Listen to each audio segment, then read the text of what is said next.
bro. Start the stream, bro. Yeah. So start the stream, bro. YouTubes. I am going to the tubes. To the tubes of the years. YouTubes. My channel. Where the fuck is this shit?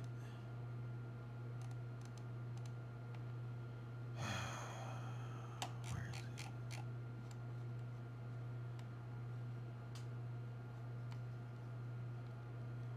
Man, where the fuck is this shit?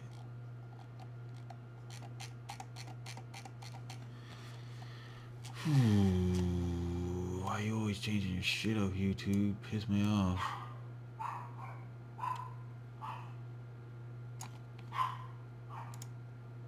Ah, there you are.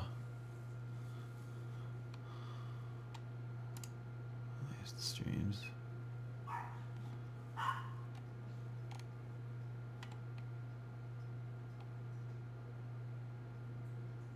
No, don't.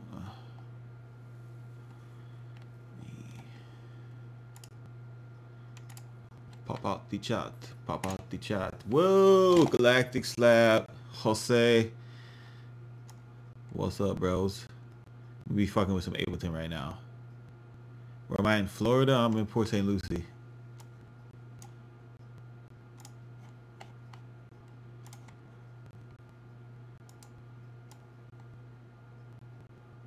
Alright.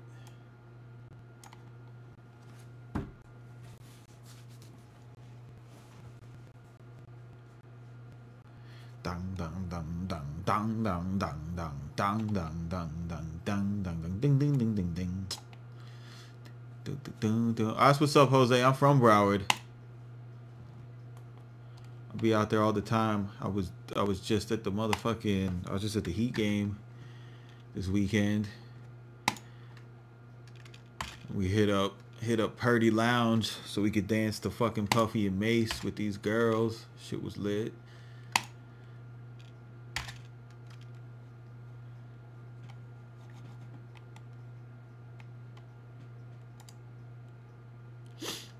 Yo, Jose, I had this fucking nerd on Twitter try to tell me that Palm Beach and Broward was the same shit. I was like, yo, you have to be from motherfucking Palm Beach to say some shit like that. That's like them dorks from Broward who, like, you know, when they had like when Dade had artists that were popping, like nerds from Broward would be like, oh, Broward and Dade, it's like the same thing. It's like the same shit. Like, you know goddamn well it ain't the same shit, bro. Fucking Palm Beach only has one Cuban restaurant. Get the fuck out of here, dog. That shit pissed me off. What the hell am I doing? I'm looking for the L2 so y'all can hear this. Yeah, so I was on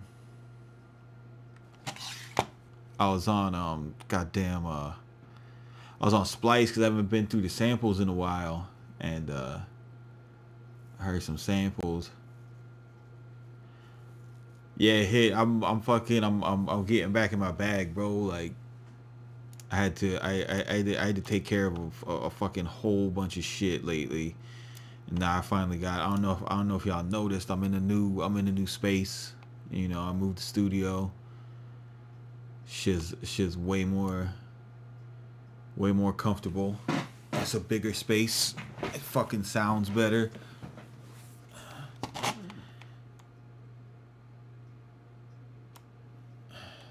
It depends on what I'm doing, Slap. Like, if I'm fucking mixing, if I'm mixing a record, it is not my DAW of choice, you know. But if I want to have fun, you know, just making a beat real quick, I'll fuck with Ableton.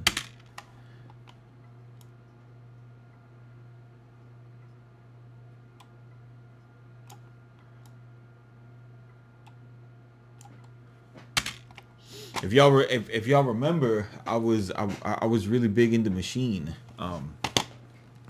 When goddamn Studio One was having the latency problems, and then there was some things I wanted to do in Machine that obviously you can't do in Machine because Machine is a DAW. So I was intrigued by the Push, you know, and I bought this Push, man, and it's so much fun. But yeah, I was going through Splice. And I wanted to show you guys something like, just, you know, if you're using, I've done a tutorial on this before, but like if you're using a loop or something, you know, you don't always have to like use these boys loops. Like you could get inspired just by a loop. Like they got this.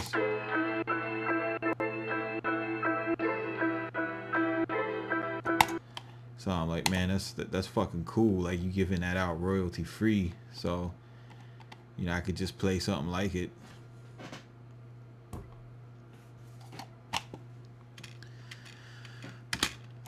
My focus, Jose, is fucking trap, bro. I love trap. That's what I do. Tampa, what up, bro? I fucking love Tampa. I be out in Tampa a lot, especially for work, bro. I fuck with Tampa. I fuck with St. Pete. They got some fucking amazing Jamaican restaurants out there, bro. Fucking love Tampa. Such a, like, it's such like, I mean this in a good way, Kanye. Like it's such like a dirtbag city, bro. Like I feel so comfortable there. It reminds me of like Broward and fucking and Dade came together. Yeah, no doubt, Jose. No doubt.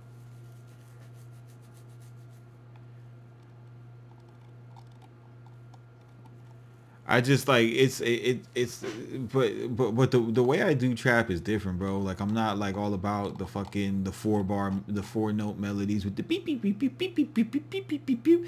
Like I like to take like my Wu-Tang and Mobb Deep and you know like 90s hip hop sensibilities and incorporate it, you know, over like a trap style drum. But like I don't even like fuck around at like 130 or 140 anymore, bro. Like my stuff is like staying up at like 160, 167, fucking around at 175, but it's still that double time shit.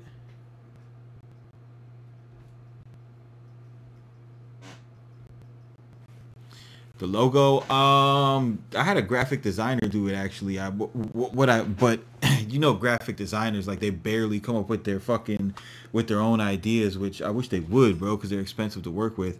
I came up with it. I went on Google and I just looked up the best corporate logo, the best corporate logos like Target, Best Buy, like all, and I noticed that they all had really simple and direct logos. You know, I thought about my favorite shit like Polo, Ralph Lauren, you know, and I wanted to make something that would be iconic, and I noticed that a lot of them, you know, like LG, GE, you know, these really iconic American brands, they were all initial based. You know, and my names like Concrete Zebra and Craftmaster Productions, they're really long and lengthy because I love words. So I shortened the shit down to CMP, and I got with a young graphic designer from Denmark, and I was like, bro, like put me together something that is iconic, like, you know, like the GE logo, like the Coca-Cola logo. And no, I'm not gonna say it again. Fuck you, dog. and what's it called?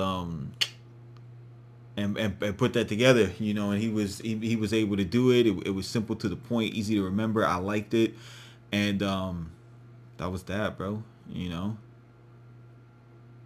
How do I feel about that internet money fairy trap shit? I mean, them dudes are good, bro. Them dudes make really fucking good tunes. It's very musical. You know, they really go in with like their piano patterns and shit like that. They're really good at the composition level. Just like musical composition, like all them dudes are really great composers. The stuff, it sounds a lot, you know, a lot softer than what my sensibilities are, but again, they cater more to the newer generation of rappers, and they're like more leaning towards that type of stuff, man. So You know, shout out to them dudes, man. They do a great job. Do you ever filter out the kick so that the attack is less obvious and the 808 end up louder? Been trying this but can't handle this technique. It takes up too long time to come up with a nice. No, I never do that. I mean, with the kick and the 808, I'll show you something, man. Hold up.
There it is, little bitch.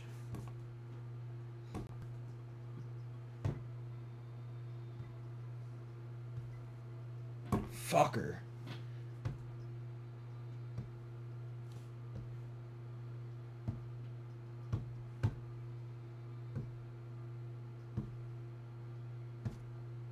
There it is. There it is. That's what I want to do. God damn it. Piece of shit.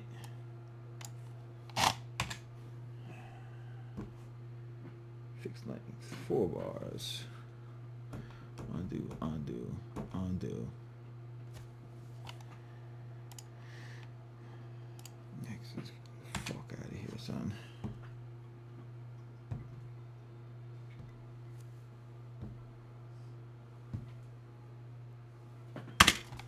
There you go. There they are.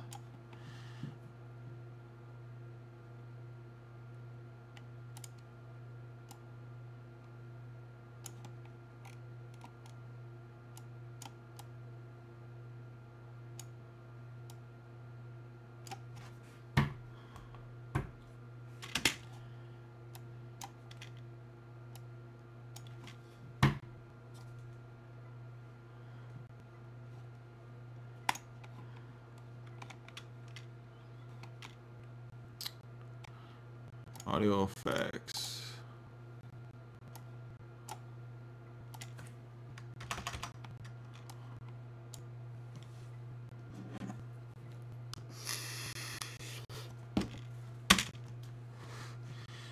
Oh shit, you right. Hold up. Hold up. Yeah, cause this voice meter virtuals.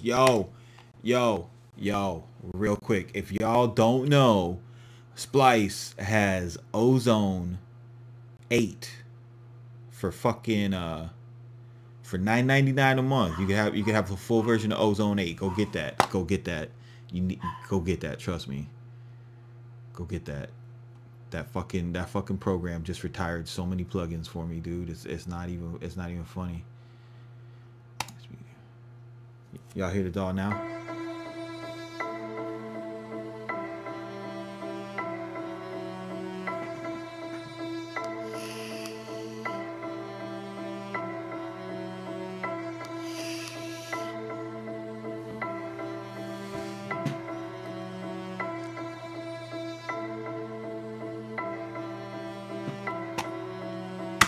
What do I recommend spending on a logo? Dude, just go, bro.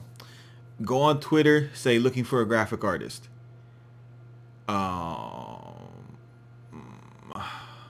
And then look at people's work, and talk to them, tell them what you want to do with the logo, and if you find somebody who has like a vibe and a look that you want, then you pay whatever they want for it. You know, your logo is the cornerstone of your brand. It's what people see, so it's got to be dope. You know, there's no price on that. It's a piece of art.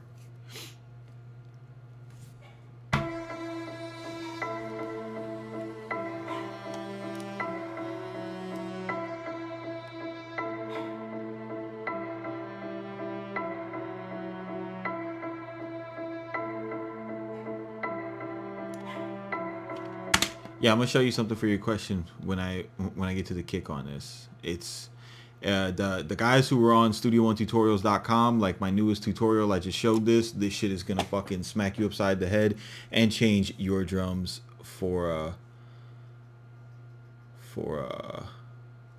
life, bro.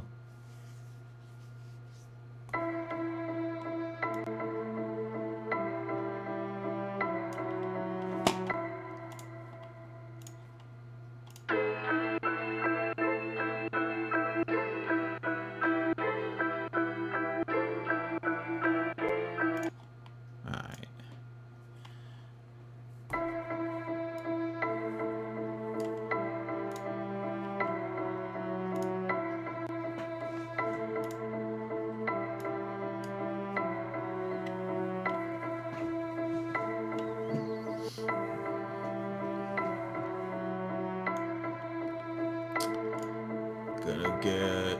Gonna put some fucking drama.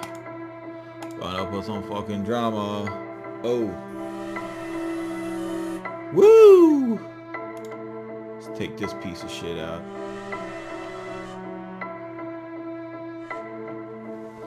Wow.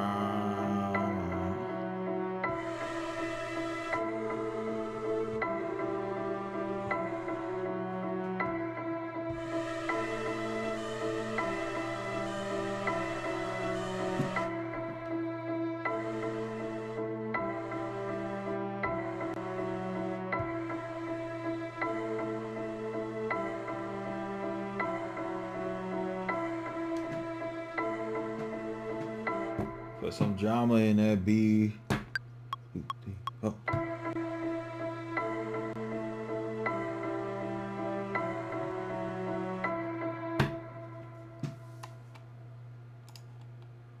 You piece of shit. There you go.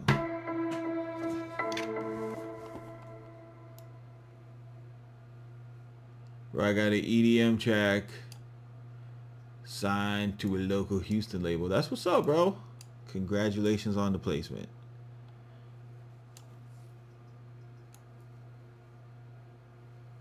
I bet.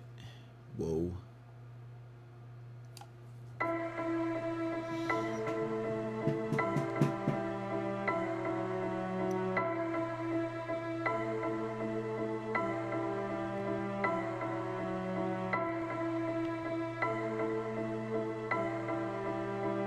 If you buy Push 2, you still have to buy the software. But, you know, just get yourself a Guitar Center or a Sweetwater fucking card, and they'll finance you for 24 months on this shit. I think I pay like $20 a month, you know, auto debited out of my account.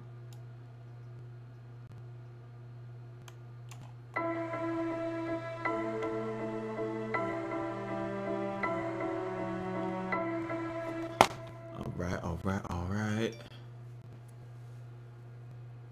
right. So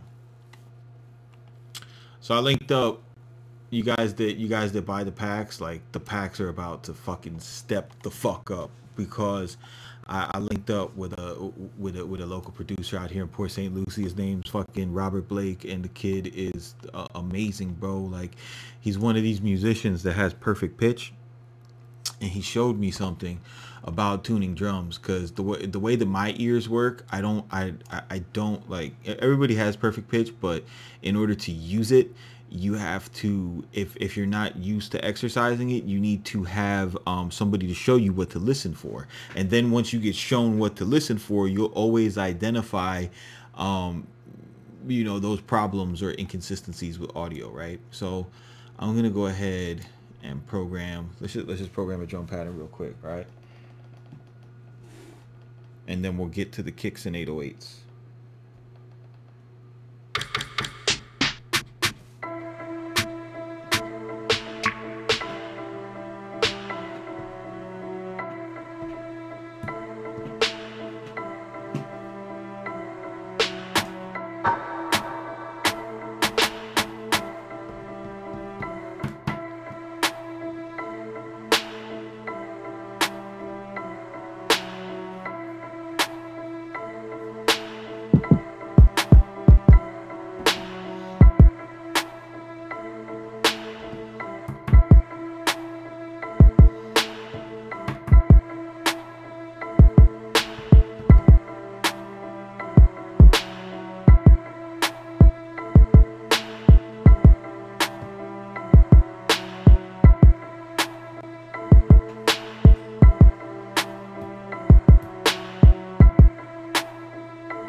I play. I just listened to it.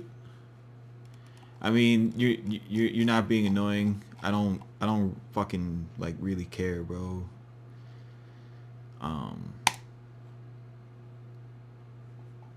But I will still show you the kick trick.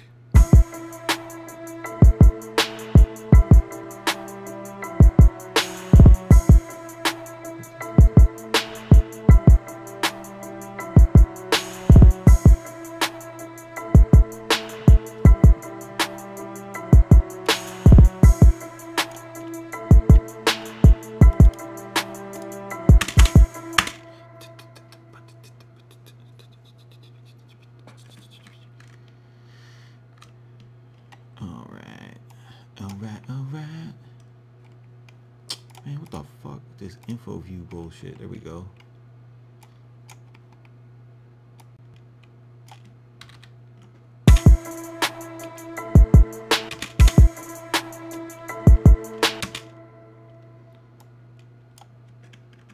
Ah, fucker.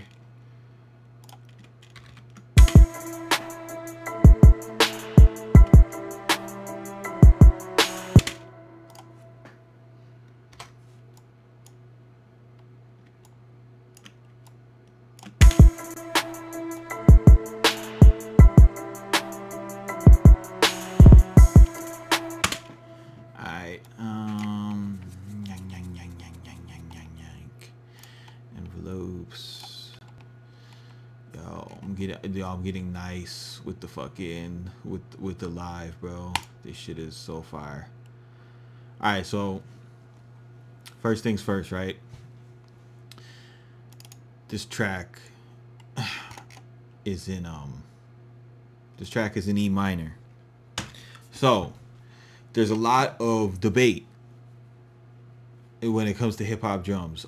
You know, does your kick need to be in the fucking root note of the track? I think, and you're gonna hear the audio example. If you're using a kick like this, which is basically like it's a sub sine wave. You look at it. It's got, you know, it's got a little bit of top on it, you know, however they engineered that in, but for the most part it's a sine based short release, and that's why we use it with the kick. You can use a shitload of plugins with this. I use the Studio One tuner. I did it on studio1tutorials.com, and live I use the Spectrum. And what I do is I put this on a kick. and then you see where the highest amount of energy is. You just put your mouse there, and it tells you on the bottom right hand corner that it's at 56 hertz. It's on A, right? So this track is in E. I believe that's up like 6 or 7 semitones. So I'm gonna just hit the transpose on that, play it. Yeah. So 6 semitones. Now I'm in. Now all the the focus of the frequency is in the root note of the track. The reason why you do this shit is because you're going to be stacking this kick with an 808, and you want them to be, you know, discernible. If you have an 808, you know, phase being drawn in at one note, and then your kick is vibing with it at another note, is going to create a phase issue, and that's going to manifest itself as a muddy sound. You could see it when you look at the speaker. You want the punch of your kick to be coming from the center of the cone, and not the outside of the woofer of the cone. You know, that's if you got like some 5 or some 8-inch monitors, some nice monitors that you can fuck with. So now that I've got that together, I can go ahead and go into you know, something basic like the Spins 808. This is from the Trap Camp Kill Bill kit from DJ Av McCree. If you want, and there's nothing wrong with this, right? If you want your 808 to sound like everybody else's, like the easiest way to get 808 to sound like everybody else's is just use the fucking Spins 808. It'll make your life easy on you. So this 808 is already tuned to C, so I don't got to do nothing weird with it. I just turn off the warp, you know, put glide on if I want to glide this bitch, and go ahead and copy this pattern over. Alright, legato these out, set this up to E3, press play.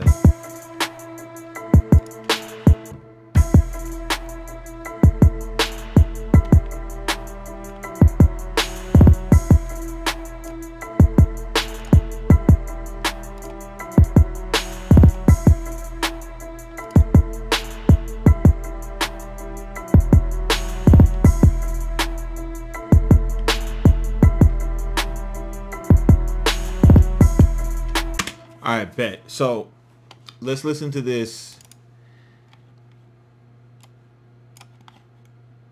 with it not tuned correctly. All right, so we'll put this back in A, 6 semitones down. This is what you had before.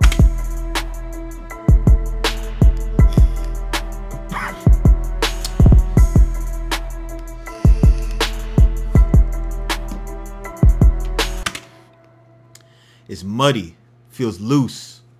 It's like swimming, right? When you put it up here, and this sounds weird when you first do it in a beat, especially if you're used to, like, I've been using this particular kick for years, so I never used to change the pitch of it this much. I just put it on the 808, so it's a little weird to me. After you listen to the beat for about 10 minutes, it just jumps right in there, and all you hear is just that punch of the kick.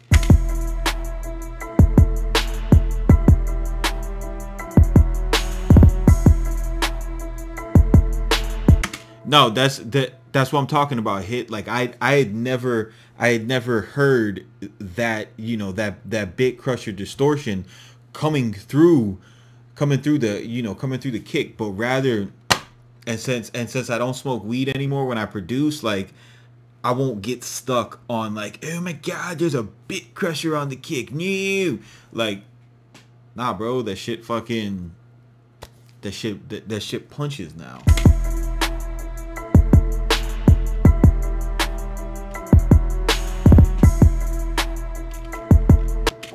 Oh, if you don't want to hear the attack of the kick, you don't use it.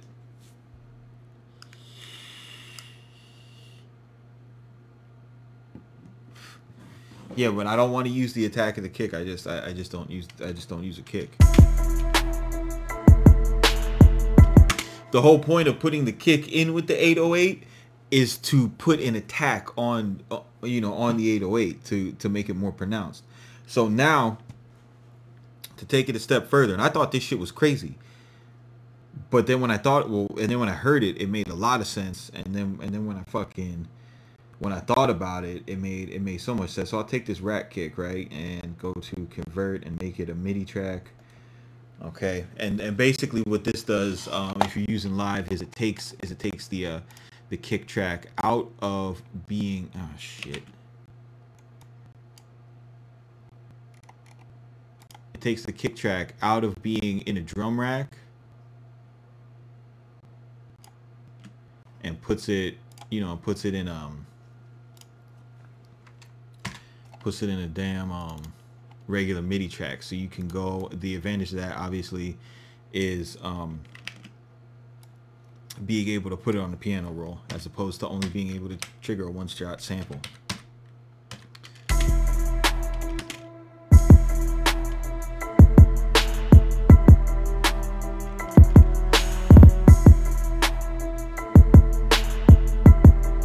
Yeah, it's the tuning of it. The tuning of it makes such a big difference, and I feel like the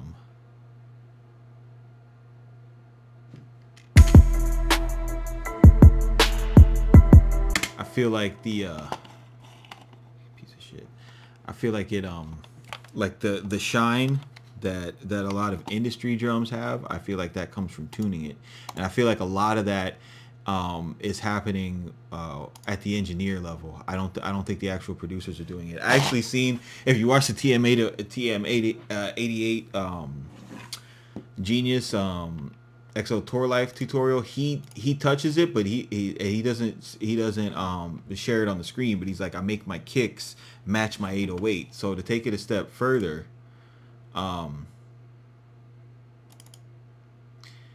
no, dude, it's because it hit. It's because that bit crusher shit, it's in the original processing of the sound. When you pitch it up, you're raising the frequencies and it becomes more pronounced. Like I said, that shit freaked me out a little bit when I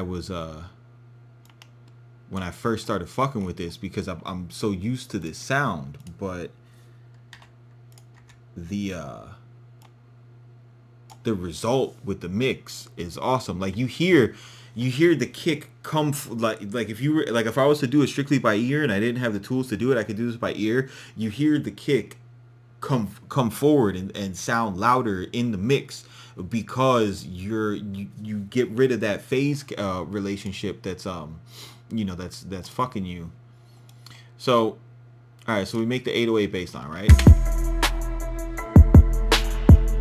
All right, so let's have some fun.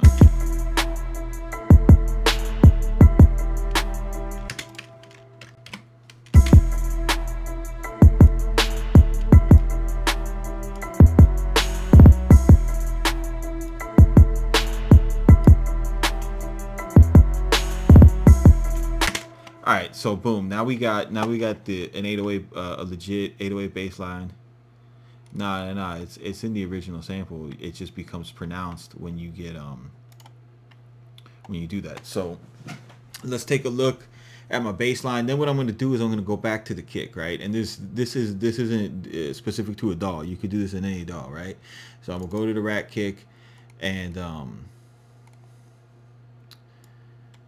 1, 2, 3, 4, 5. And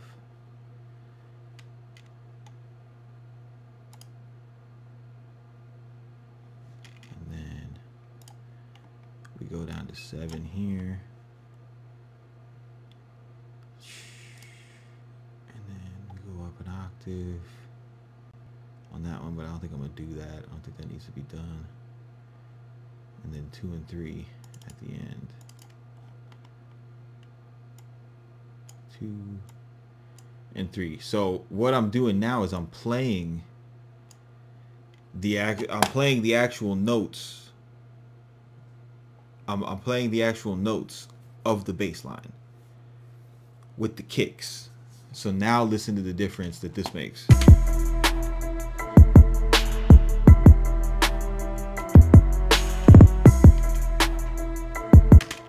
this. This is without all this shit.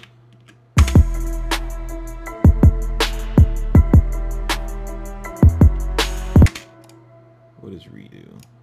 Control Y versus with it.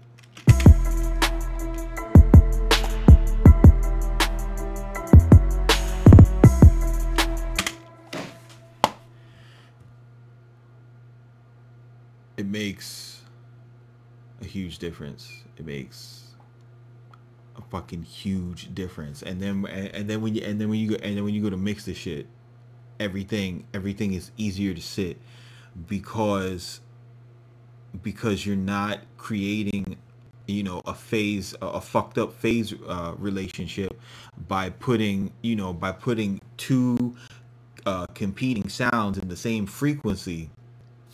You know, before when, and this completely changed my mixing too, because before when I would have to mix, I would wind up pushing my 808 further back than a lot of, you know, the quote unquote industry standard songs, because I was having the issue with when I turned it up, the kick was getting lost and it was getting fuzzy. I'll do a lot of aggressive side chaining, which is one way to fight this shit, but a much better way to fight this, like when I do this, I don't have to side chain, and the reason is because that phase relationship isn't fucking up to the point where I need to duck the volume of my 808 to run with the spins kick. It's awesome.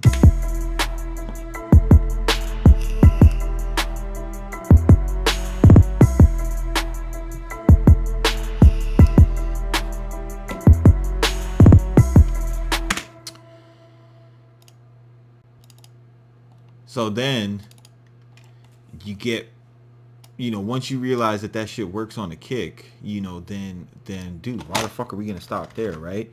So let's get out Spectrum again. Okay. Because it's not the inverse of the phase. Like you can invert the phase, but that doesn't put it in phase with the note. You know what I mean? Like a sine wave creates a certain shape at a certain frequency, no matter where you're at. You know what I mean? Or no matter what, sound is being used. Like this kick at the base of it is a sine wave. The 808 is a sine wave. They're not matching up on the graph. If you wanted to match up on the graph, you put them at the same fucking pitch. If you put them at the same pitch, that allows them to be louder, and it takes away the muddiness. The flipping the phase of the kick. You could try this on your own. Flip the phase of the kick and do it my way. If you like the way flipping the phase of the kick sounds, then you can flip the phase of the kick all day. I used to flip the phase of the kick a lot. I don't like the way it sounds anymore. I believe this sounds better.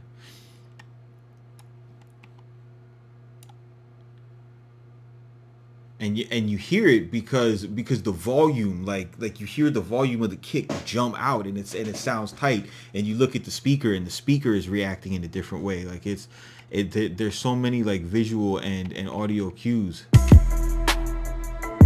right, so this little guy, boom. So that's awesome. My snare is already in tune with the root note of the track. Bet. Let's fuck with the hi-hat. All right, we're gonna tune everything. We're gonna tune every drum to the root note of this track. Come on, man. Yo, this fucking track ball, it's killing me, bro. Come on.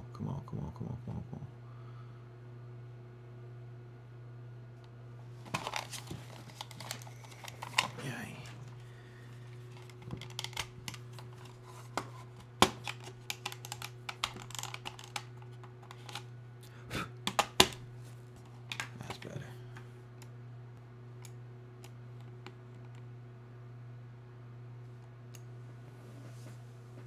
Oh shit, I just put this on the brakes.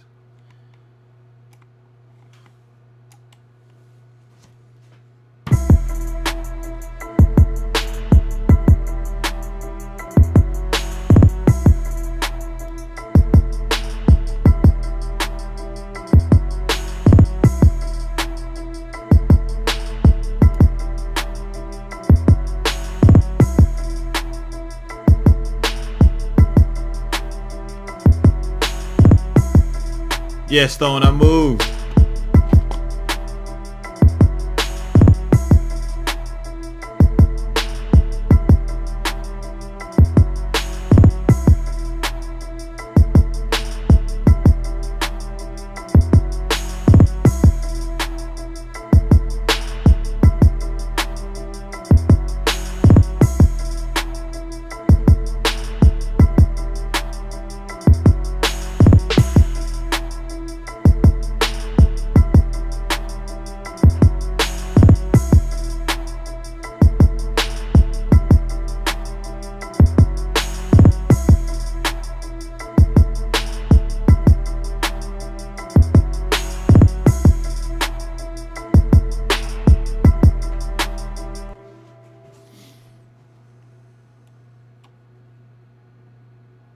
Yeah, the tuner is, you might have to like like what I do in Studio One to do it is I'll just drop a 4 on the floor pattern, and it'll take like maybe 5 or 6 kicks to register it, but then it'll start telling you what it is.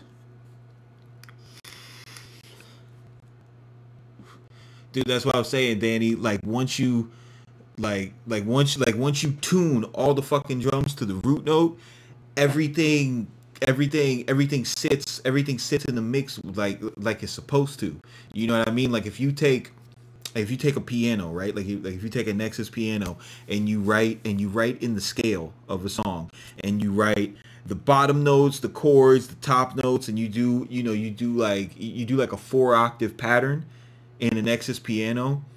You don't have to go in there and mix it because the harmony is the harm, like at the root of it, it's harmonious. You know what I mean? Like you don't have to do a whole bunch of tricks to be able to hear something, because you're not creating a whole bunch of phase fuck ups by the sounds that you're picking. So you could make any drum sound good. And the thing is, like, if you get to a point where you got to do like some aggressive pitching, and it completely changes the character of the tone of your kick or your snare, then okay, like, all right, so I had to tune this. Say you had to tune the snare down like 8 semitones, and then it didn't sound too good. Then all right, I need to find a snare that sounds lower. So then you can go through your drum samples with a focus and an objective, and then all these drum samples that you might not have fucked with before all of a sudden become useful, because now you have an objective based search criteria to be able to use this stuff.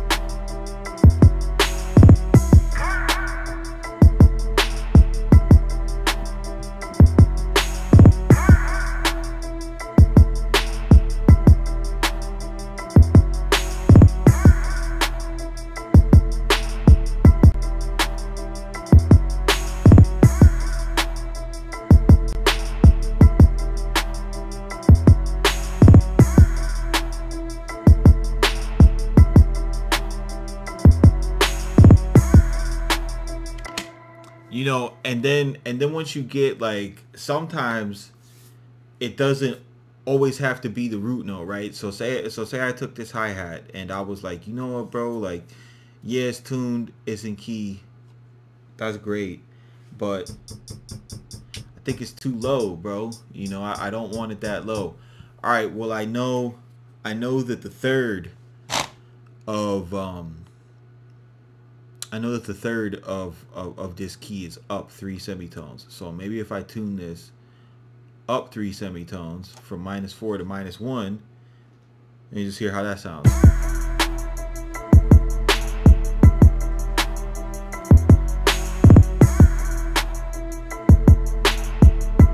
That sounds good, but what if I wanted a higher pitch hi-hat? All right, so maybe I'll go up to a 5th, which is 7 semitones away. So we already went up 3, so we'll go up 1, 2, 3, 4 more, right? And hear how that sounds.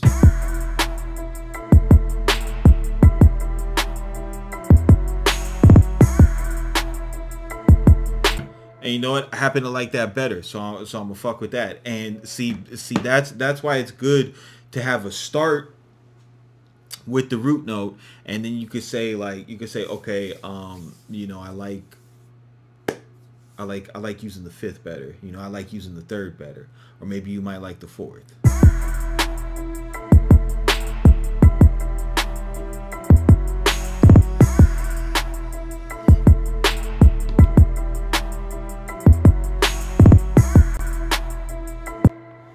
No, I'm not gonna key label my samples because it's really easy to figure out, you know, what the shit is.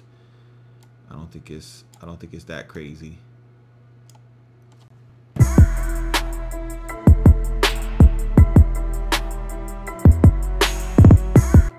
I mean, hip hop is supposed to have an edge, but the edge doesn't come from inferior musicality. It comes from the processing of the sounds, you know, and the attitude of the MCs.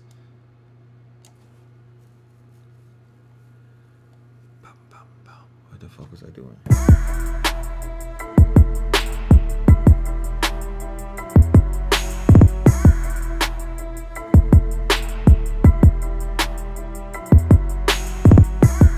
All right, so I got that. That's nice.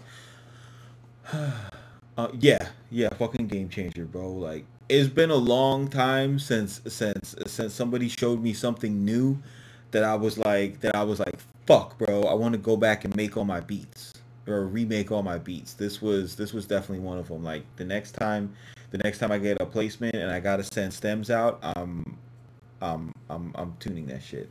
Oh, what is my target RMS when you master? Funny you should ask. RMS is useless. Um, there is a new loudness standard. It's not brand new, but it's newer. It's called LUFS, and it's a more reliable standard. It's not just the average volume of the signal, because the RMS of a track that has an 808 will sound, if you send it to -3, you're squashing the shit out of that shit, boy. Like a -3 RMS will sound completely different on an 808 bass song as it will on a song that has, like, say, a saw bass, because of how much frequency content the 808s have and how much the low end throws the RMS out of balance. I'm gonna show you guys why you need this plugin. So, all right, you can drop Ozone 8. Remember, this shit is fucking $9.99 a month. And then when you pay the price of this plugin, it's yours. So you got this shit called Master Assistant, right? You play the loudest part of your track. Click it. You say, "What are you doing? Are you trying to stream the shit? Are you trying to get maximum loudness for a CD? Or do you want to use a reference track," right? So I go with streaming, right? Because -14, if you go to no, Rashad Harris, I would not recommend music production school unless you enjoy debt. You know, if you want to spend $80,000 trying to learn something that you can learn on YouTube, go ahead, bro. Just make sure you got that money to pay. I mean, if I had $80,000, I would put a down payment on a house, you know, and take the other 40 and invest in a business and start making money. So I'm gonna go with streaming, because if you go for because this is what's up, commit. This is what we're all going for. You're trying to put your shit on SoundCloud. You're trying to put it on YouTube, and that stuff is going to get recompressed. And the -14 LUF standard is going to set yourself up so that you don't have to worry about about not reaching the standard. So like if you wanted, so say you wanted to make a project, right, and you wanted it to say, you know, mastered for iTunes or mastered for Apple Music, you would look at their criteria. It's a very simple criteria, and you would input it, you know, into the streaming section. Play the track. Now, my computer might have a fucking heart attack because I'm streaming. I'm gonna hope it doesn't.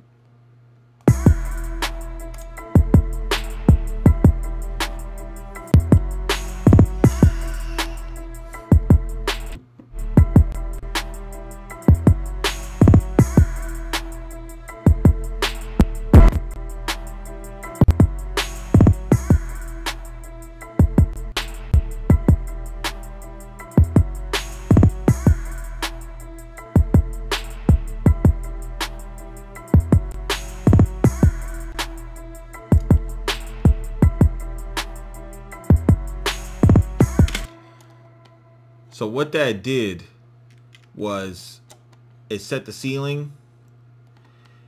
It EQ'd my track to find, it has I think they're using the pink noise standard. I'm not sure, don't quote me on that.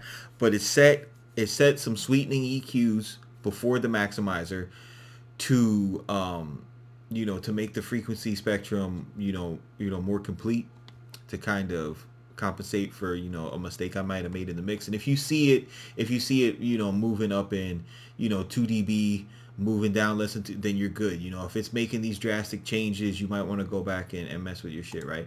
It's gonna fuck with the dynamic EQ, which is, you know, which is compressor based. So it's setting these thresholds and these frequency bands, which it recognizes, and it's like, yo, like these peaks right here are really kicking the limiter's ass, and it takes away that pumping factor, you know, when you get to the limiter, right? So and then you hit the maximizer, boom. So now you got this. And it picks from ICR, LL, IRC 1, 2, 3, and 4. It goes through all the different limiters that it has and says, okay, your frequency content is made up of A to Z. We recommend this limiter for this task. And then once you have it, you know, you can then use your own intuition and go ahead and start, you know, and start making your own adjustments.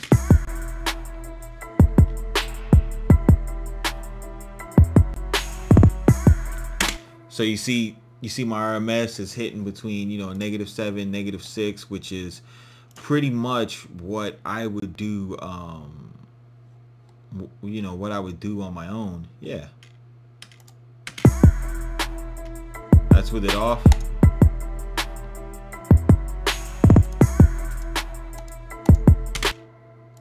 You son of a bitch, why aren't you fucking doing anything?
All right, so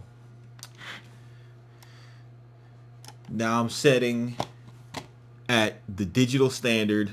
There's no guesswork. You can hear from the difference in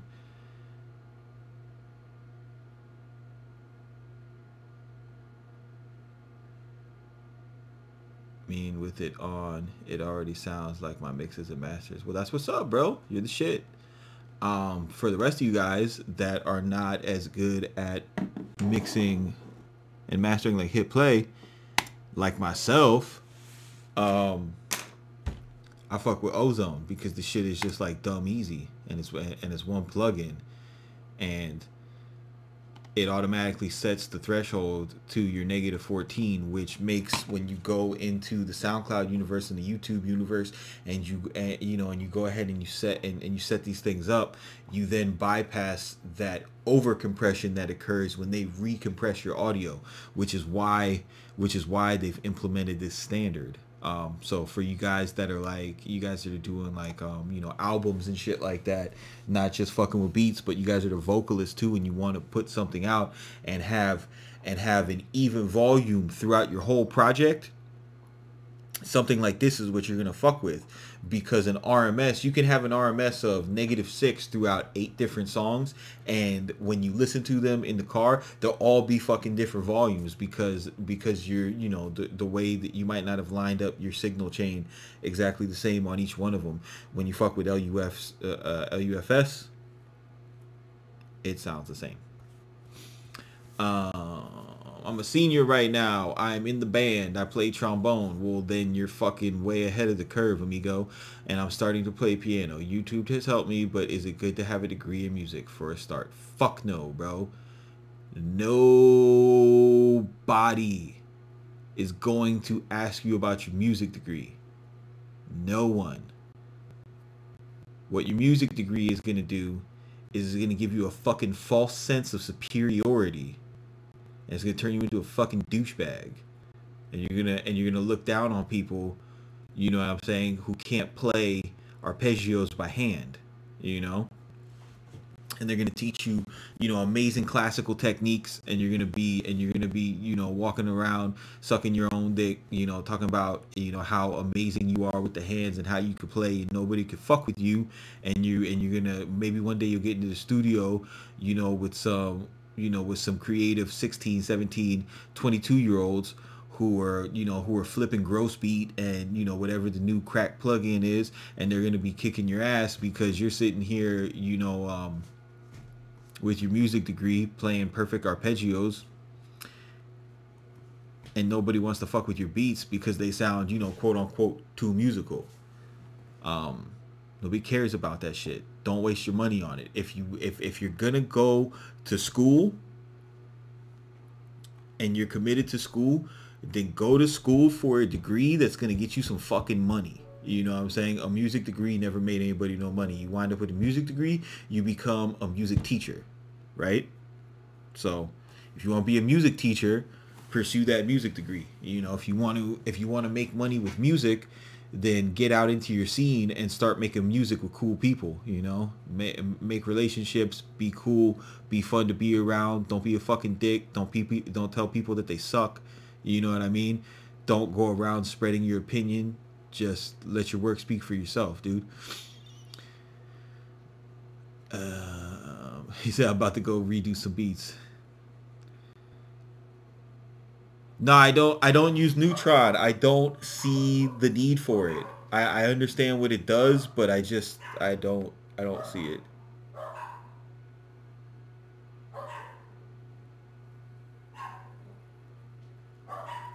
Yeah, $28,000 is fucking ridiculous, bro. Like if you're gonna get a $28,000 loan, you know what I'm saying? See here's the thing, like I don't know how many people are thinking about going to school, but yo, don't be like the fucking idiots from my generation, bro, who fucking went and got a fucking student loan and never read the paperwork on how to pay it back, and now all they do is cry about it. It's like, yeah, my student loan, it's killing me. I shouldn't have to pay this.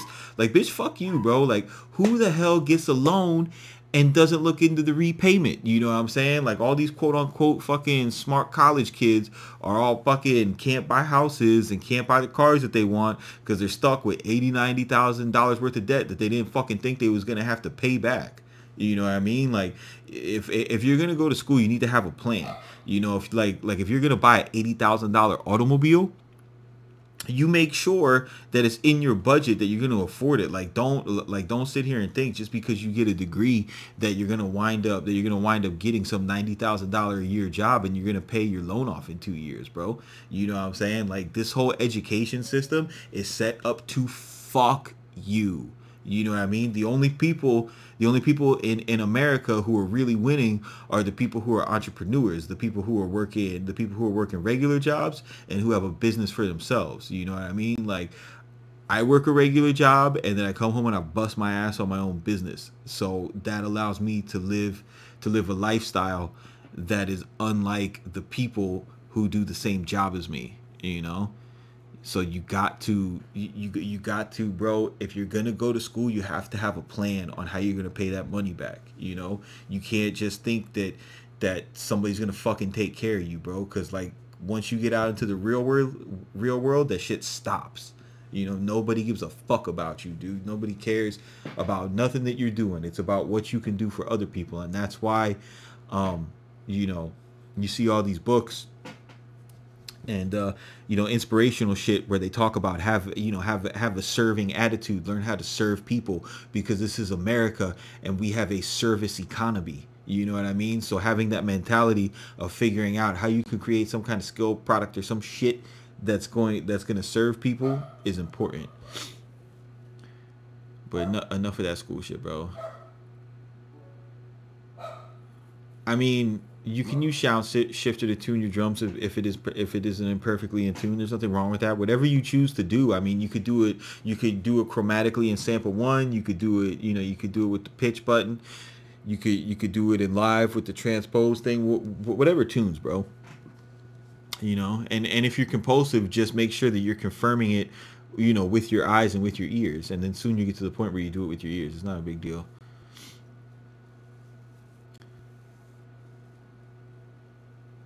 Yeah, no one cares. No one does care unless you make some more money. But yeah, this ozone shit, bro, like it is. I just like that. There's finally something in the plugin world where it's analyzing the audio and it's giving you a preset, but the preset isn't the same preset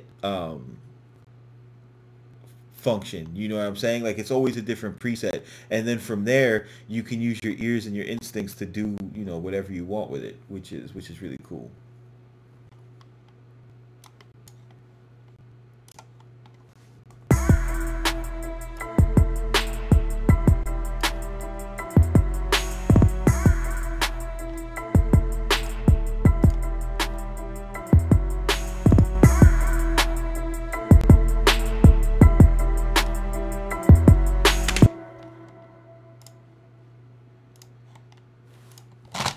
I want to make this sound a little cooler.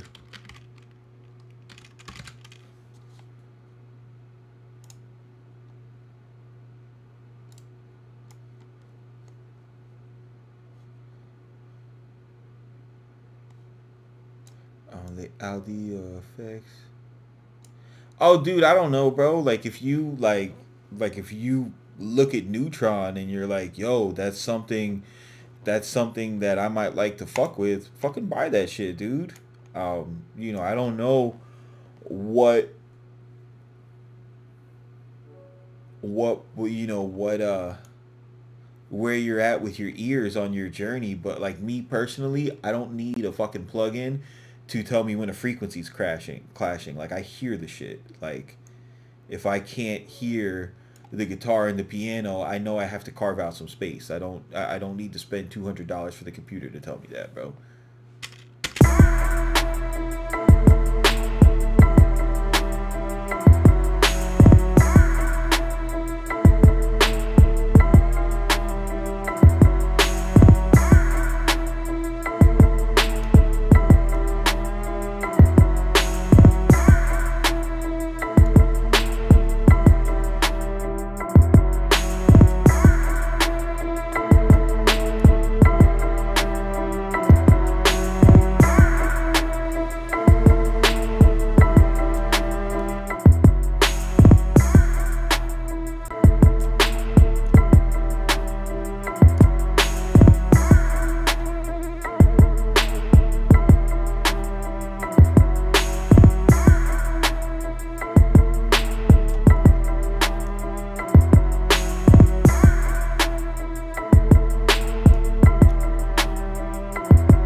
Yeah, you gotta have the Reactor 6 plugin.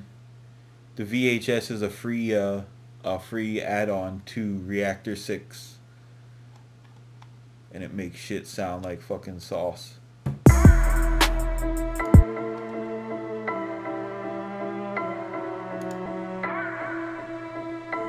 Boring VST sound.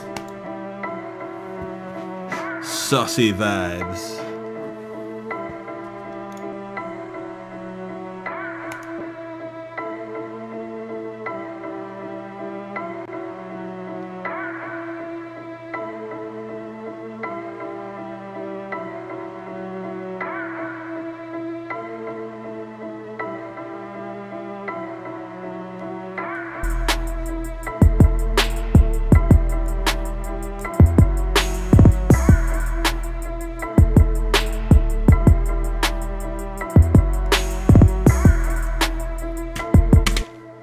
Yeah, I like that because it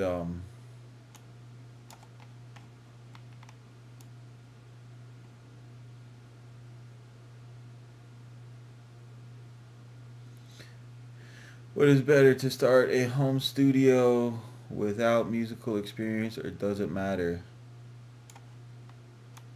That's not what you said, bro. You said, should I get a fucking bachelor or an associate's degree? Alright, bro. Bet that up. Hit play. We'll talk to you later.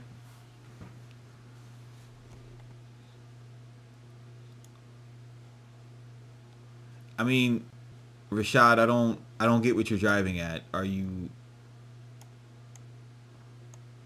is it really a question to you? Like, do you think that knowing how to play instruments is going to hurt you somehow? Is that what you're asking?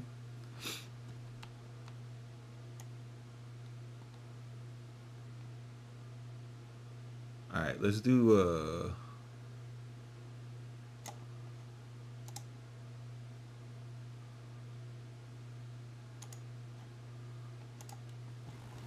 yeah.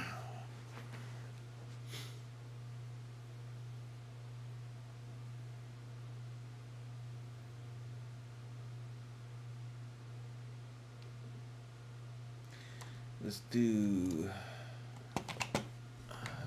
yeah, it's live.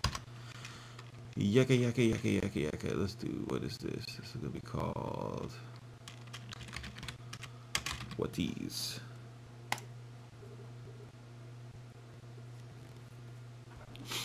I wanna fucking remake another sample on Splice.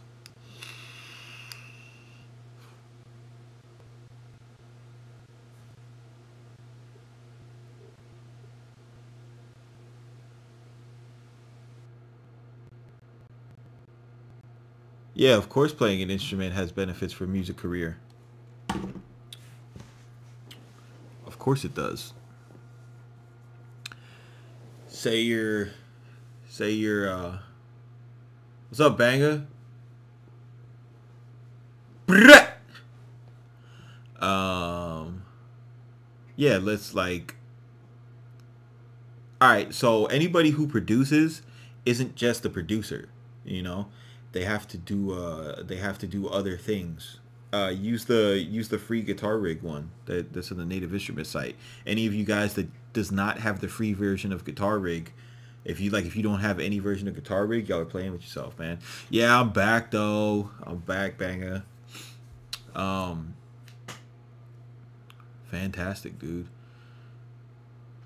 So like Rashad, anybody who does music doesn't just do one thing. You know, people produce. Um, so if you play instruments, right? Say you could play piano, guitar, bass, and wind instruments. You could then be a producer, and then you could also, you know, use your experience playing live instruments to create sample packs in the style of whatever the fucking popular genre at the time is to sample. Sell said sample packs for, you know, if they're high quality and well recorded, sell them for 60-70 bucks a piece, include 15 samples on it, create a agreement that says that the samples are not royalty free but master clearance guaranteed, provided that the producer gives you a production credit, and then you work with whatever the producer is on the budget, most of the time taking points on the back end.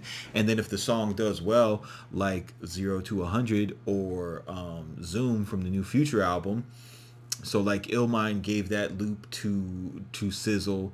You know, whoever did 0 to 100 sampled Frank Dukes, and now those guys have production credits on industry songs, as well as selling the packs, as well as receiving points on the back end. Yeah, man, playing instruments fucking helps, but you don't need a degree in playing instruments. You just need to learn your instruments and practice. That's what I'm getting at.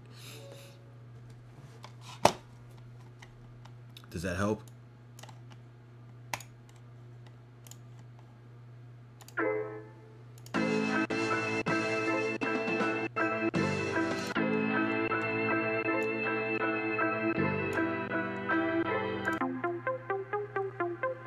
That sounds gay.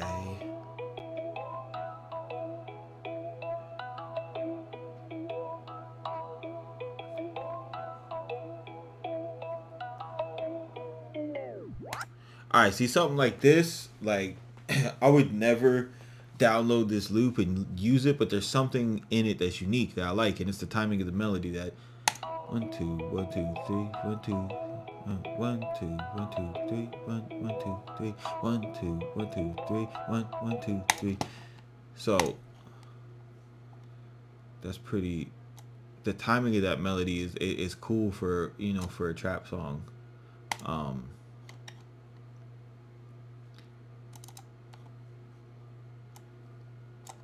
Right, so let's get the old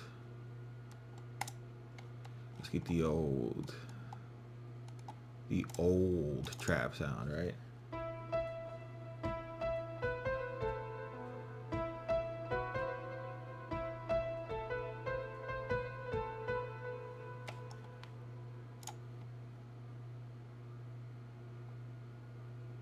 I don't use Studio One for MIDI production anymore.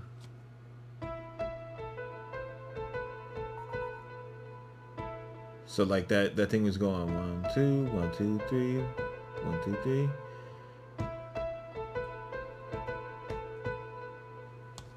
Something like that, right? So that might be a melody that I never played, but just by listening to that loop, I was able to, you know, come up with a new melody, that a timing that I might not have never used. Especially when you get into the habit of drawing things, you know, you get a tendency to draw the same shapes over and over and over again, using the same motifs. So this is a good way to learn different motifs and put them, you know, in your musical lexicon.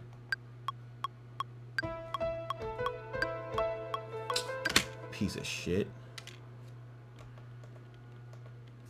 Get rid of this clip.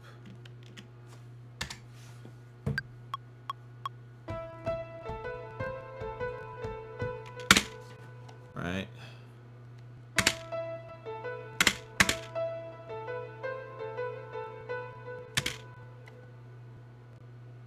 Doesn't sound like what I played.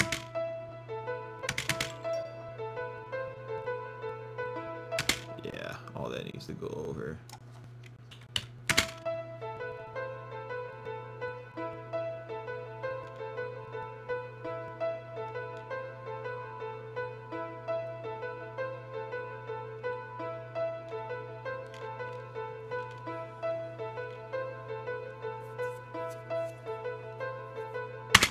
Yeah, like that shit right there. That's a melody. That's a melody I know for a fact I would have never played, bro. It's so cool. So now I got it. And then from there, you know, I wrote it in. Yeah, that's the same thing I do, Mark J. You're coming along. Come to the fucking dark side, bro.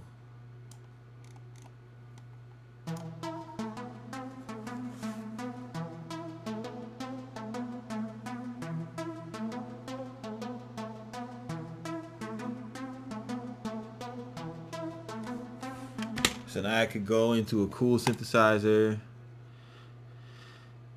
and find. No, I'm not putting it into bells, bro. I'm not doing it. I'm not doing it.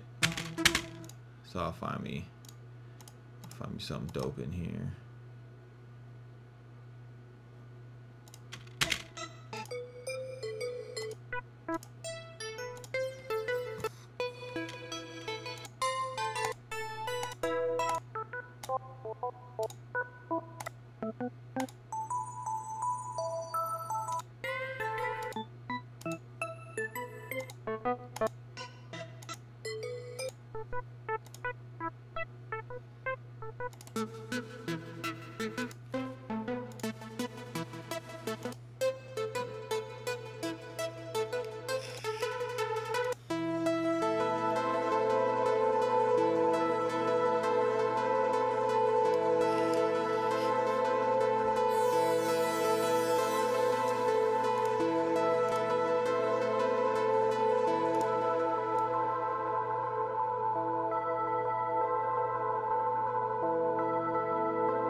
Yup.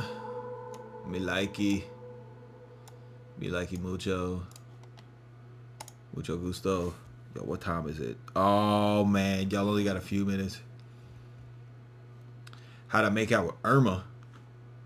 I did good, bro. What is my title, by the way? I don't know what this title is.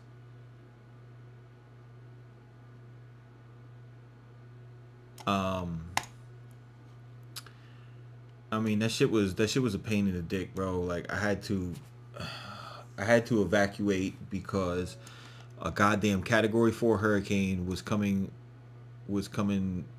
towards my house. Then so I went to Tampa. Then that bitch shifted course and was coming straight for fucking Tampa, right? And so I was like, damn, dog.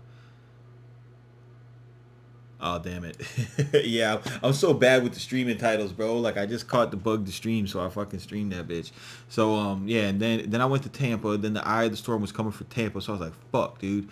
So I wound up getting, like, an Airbnb out in this small town called Milton, Florida, which is up in the Panhandle by Pensacola, significantly further west, like 8 hours away from Tampa. And I went out over there with my girl, bro. It was really dope. Had the dogs with us. Really stressful, really hectic, and I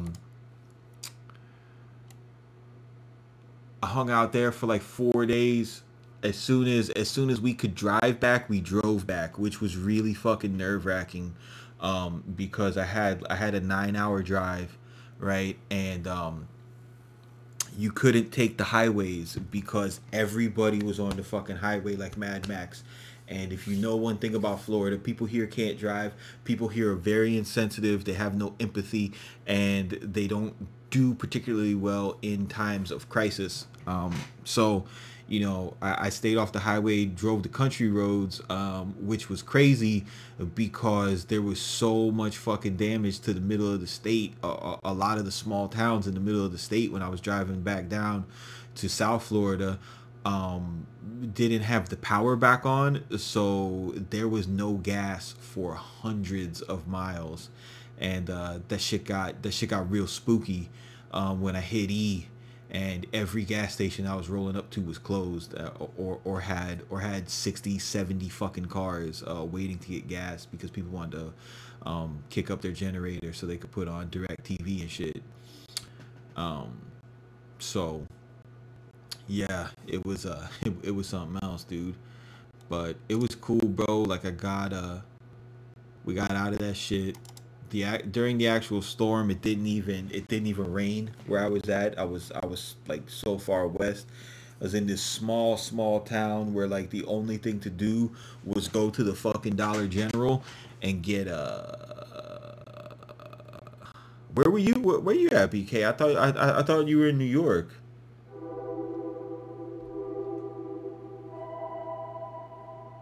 Yo, New York people are fucking funny though, bro. Like I don't know what's up with New York and being so goddamn dramatic. Y'all had a Category 1 hurricane and motherfuckers had to call it a superstorm. It's a superstorm. It's Superstorm Sandy. Like, bitch, that was a Category 1 hurricane, bro. Like, bro, we'll go to school in the middle of a Category 1, bro. Like, category 1, I won't even put the motherfucking hurricane shutters on, you know. But God forbid some fucking 75-degree hits the East Coast, or 75 mile per hour wind hits the East Coast. Motherfuckers want to call that shit a superstorm. Where you moved down to? You moved down to Florida?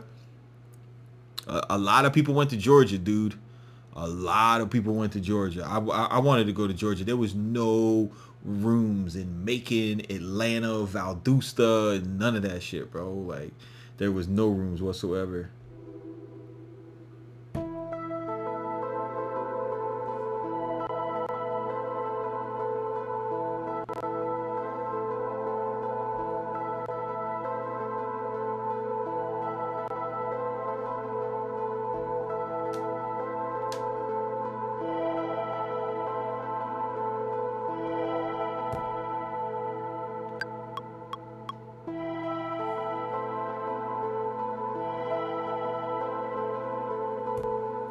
Oh, you was out in Orlando, bro. Orlando fucking sucks, dude. Orlando has the worst drivers, BK, because like everybody out there is a fucking tourist, bro.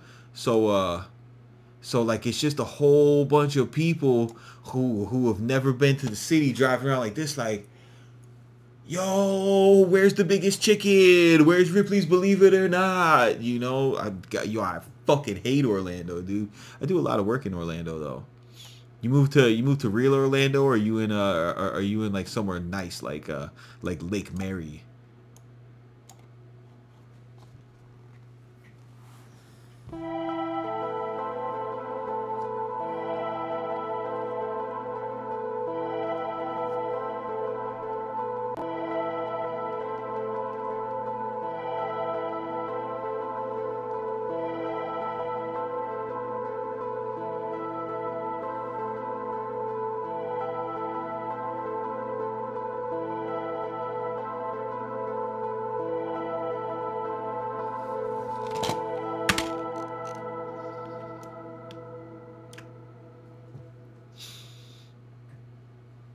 Motherfucking BK Banger living the fucking East Coast dream. Picked up the family and moved it to fucking Florida, bro. Gangsters don't die to get chubby and move to Miami.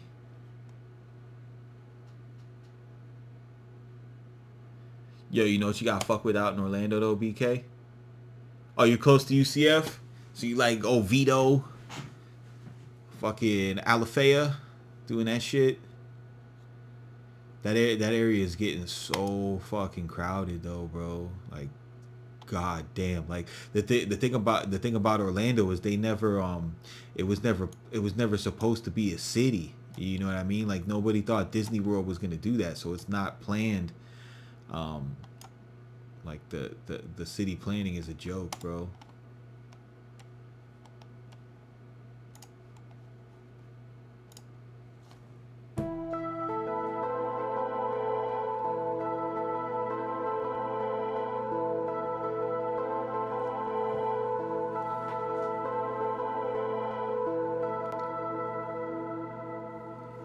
Yeah, I do have a video about how to master vocals on Studio One. I'm gonna do another one though, cause it's like my most watched video. Official franchise, baby. If you got some vocals, and you can figure out how to send me some stems of your session, send it to craftmaster954@gmail.com. Send it to me via WeTransfer.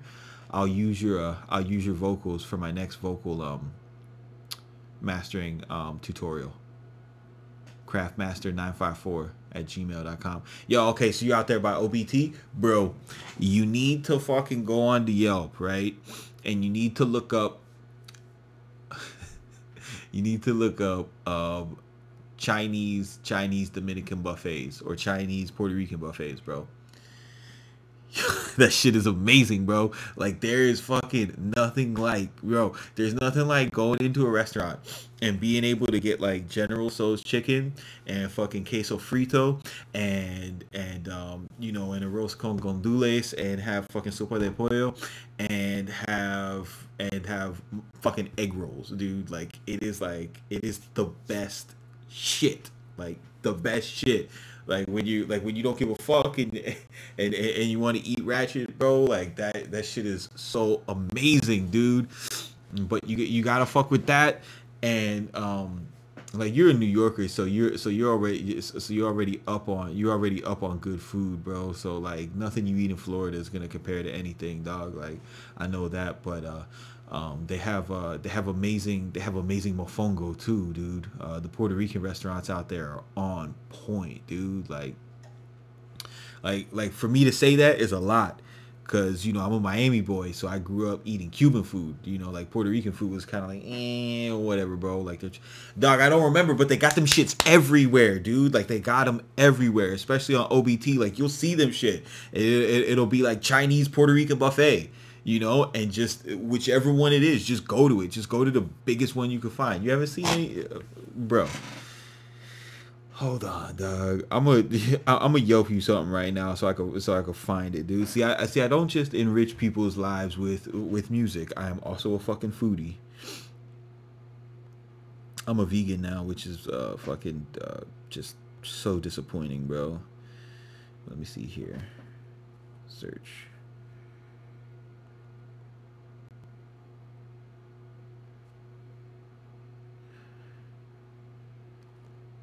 Nah, man. Up by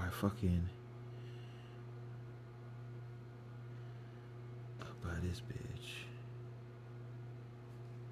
Play this.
Damn, dog.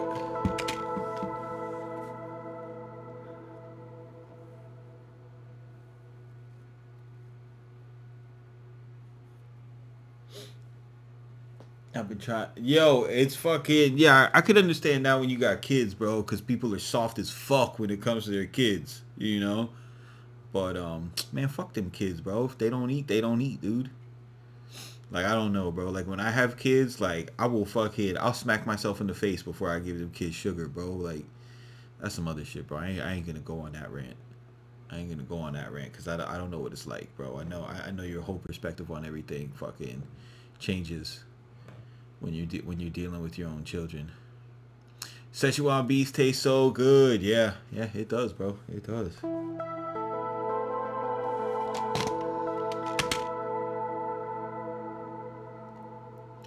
Hey, don't unsubscribe him, bro. Oh, I ain't gonna tell you to be a vegan. I don't give a fuck what you eat.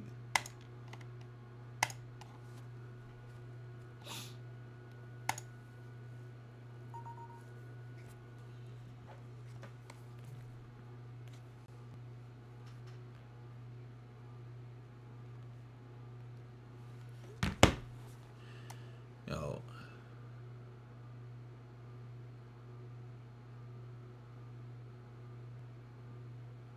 Thank you, Andy Pants. I got you, bro. This is what I do.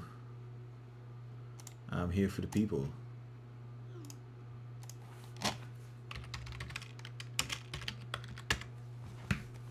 Man, I know.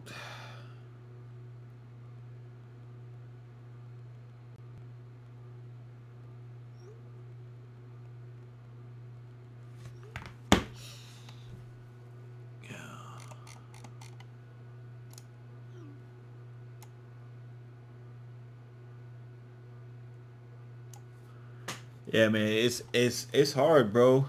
I mean, I just came up on some information, and like like me personally, like I grew up as a conspiracy theorist, but like not like a fucking YouTube conspiracy theorist where you just like watch a video and you believe whatever the fuck the video says because some fucking nerd used circular logic and a fucking soundtrack of going but like when you had to read the books and like figure out for yourself, like on some Behold the Pale Horse and Rule by Secrecy and all that shit. But yeah, man, so I already have that mind state, you know, that the food is poison or whatever. And, you know, I came up on some information and I was like, yo, I know about all these, like, I know about all these conspiracies. And whenever I would tell somebody about it, they would just be like, yo, well, what the fuck are you going to do about it? And that shit would, yeah, I saw that movie. And that shit would be, that would be like, yeah, me either, bro. Ernie, I understood it once I got the push. The push made it make sense. You know, and I would just be like, yo, like it's crazy. But the reason why that's happening, C-Fig, is because you're analyzing a song that has been compressed with, you know, with iTunes compression and with Tidal compression and stuff like that. So by handing over a streaming company with the -14, they're going to limit your song again. You know what I'm saying? So you're giving them enough dynamic range to bring it up to the -9 without destroying your mix. But yeah, man, so like coming up on the information and then watching the documentary, bro, I was just sitting there watching that fucking documentary, like so mad, and I was like real shit, bang. I was just like, yo, these motherfuckers are not gonna kill me, bro. Like I'm gonna do it to myself, bro. Like I want to be like a lit 50-year-old. You know what I mean? Who could fucking, you know, who could run up mountains. Like y'all see me, bro. I lost 40 fucking pounds, dude. Like I wanna fucking walk up to Machu Picchu. You know what I'm saying? I wanna take my bitch to hedonism and swing. You know, like fuck, dude. Like I don't want the shit to end when I'm fucking you know. What's up, everybody? It's Concrete Zebra. Oh, it's Concrete Zebra.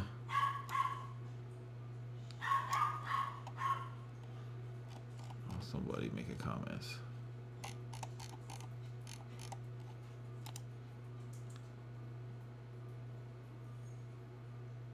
Artist, no.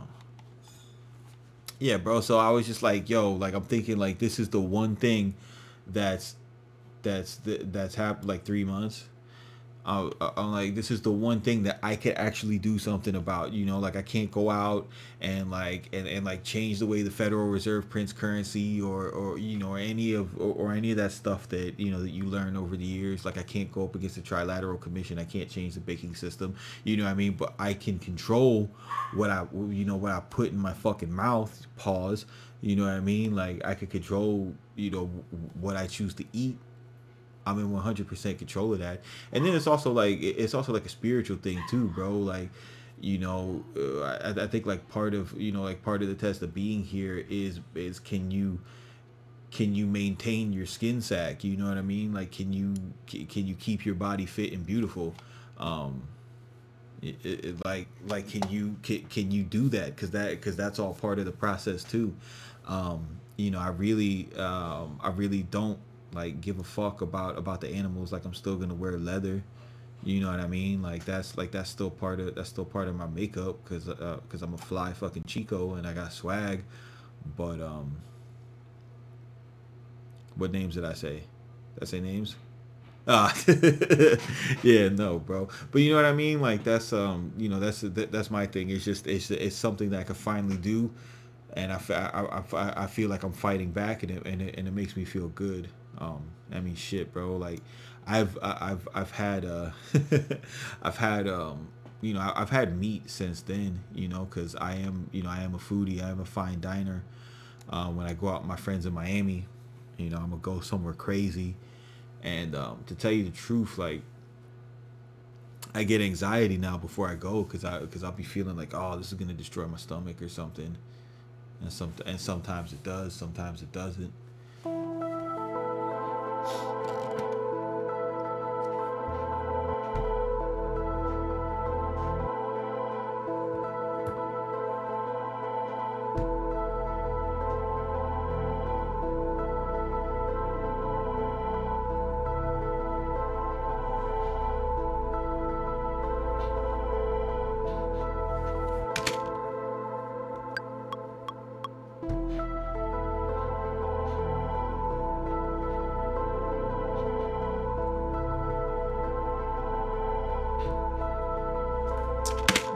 not doing that. Oh, I need an 8.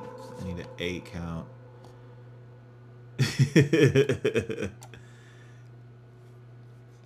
You stupid banger. Banger in Orlando.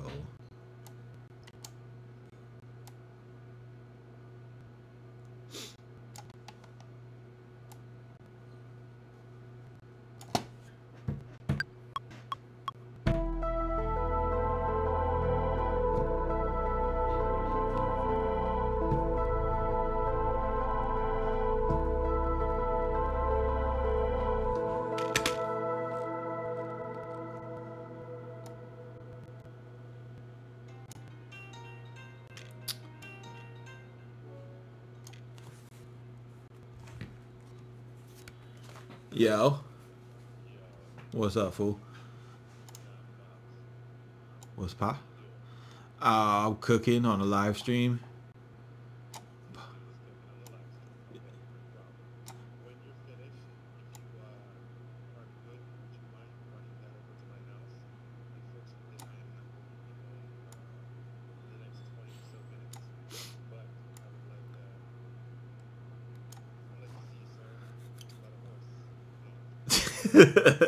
So what you want? So what you want me to stop by in 20 minutes? With your shit? Yeah, no, it's absolutely 100% possible. I got you, bro. Yeah, no problem. Peace. All right. Yo, I mean, bro, if I came from New York, dude, I would be pissed when I got to Florida and I went out to eat.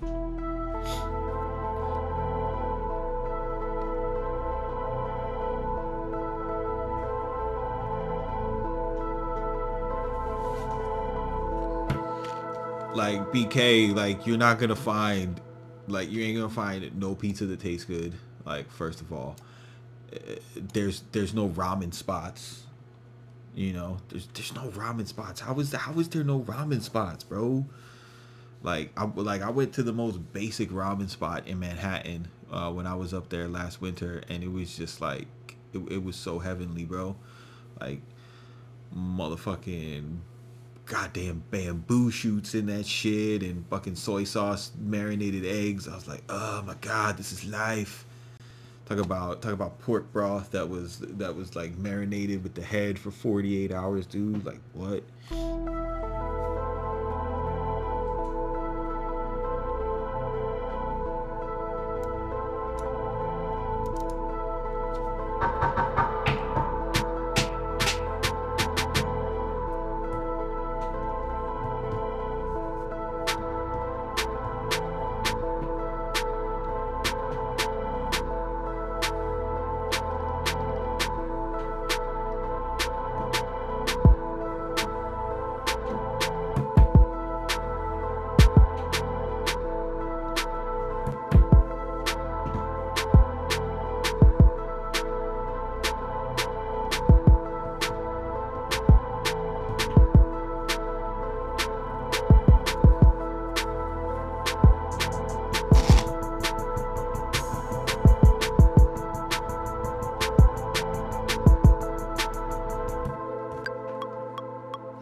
Yo, I mean, dude, every place in Florida is like New York pizza because there's a lot of New York transplants, and they're just like, yo, these people don't know what fucking pizza is, so we're just gonna make some pizza, you know?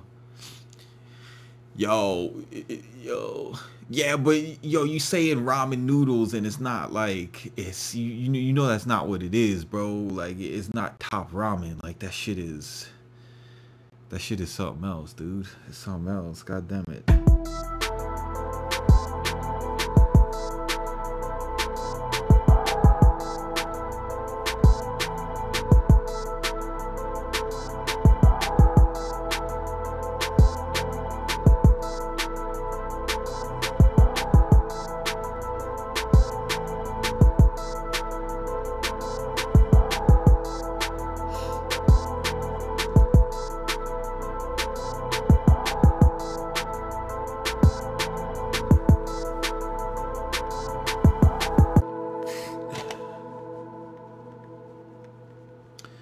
Mixed man.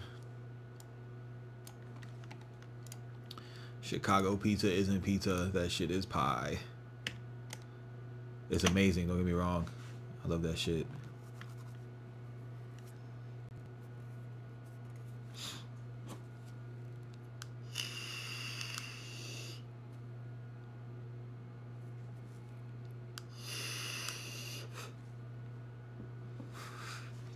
Chicago pizza is like that's just like a pastry almost.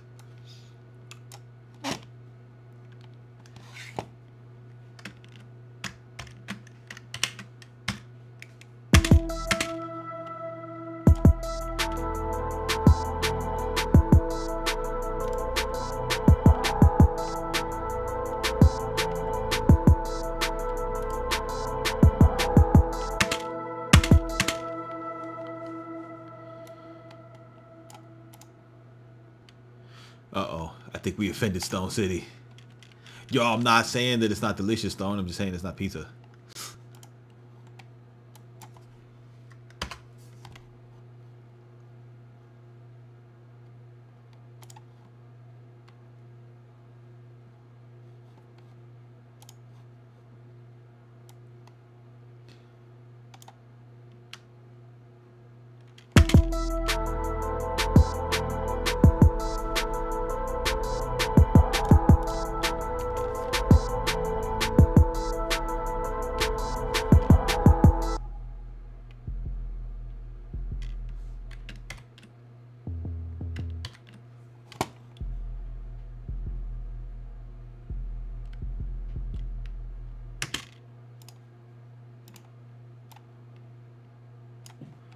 Yo, you about to make Stone City's head explode, bro. Be careful. Be careful.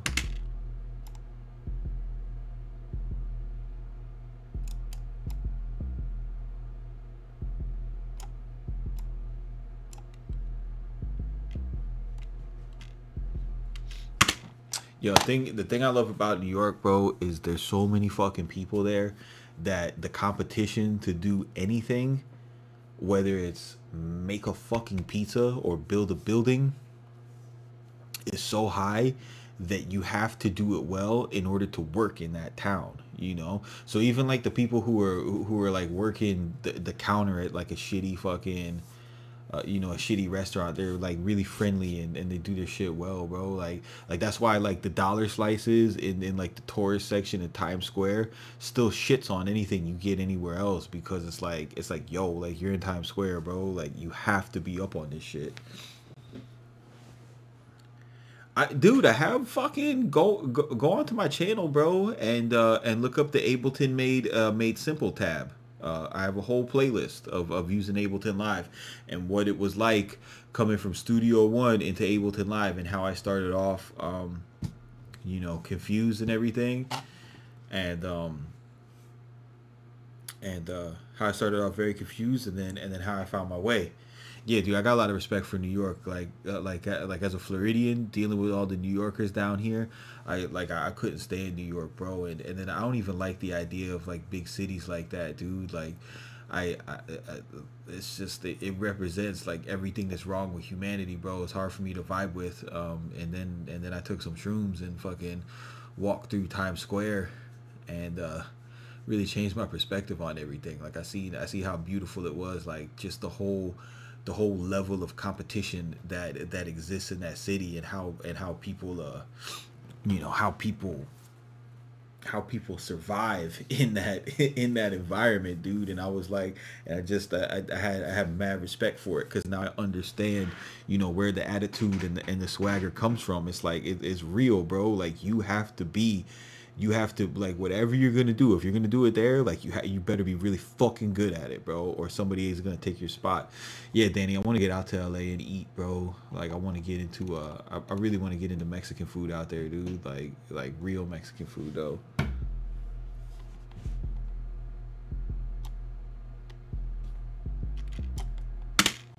You guys want to see the plug for this 808? Because this is a really clean 808. It doesn't have a lot of processing already. Yeah, dude, just go to my channel and look up the playlists. I made that shit really easy, bro. Really easy.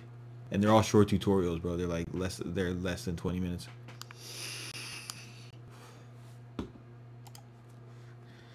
So if you take Decimort, and this is for any 808 that you like the subbiness to, but you want to give it a little bit more dirt, fuck with Decimort and throw in this preset.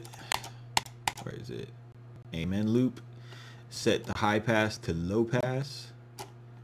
Turn up the preamp a little bit.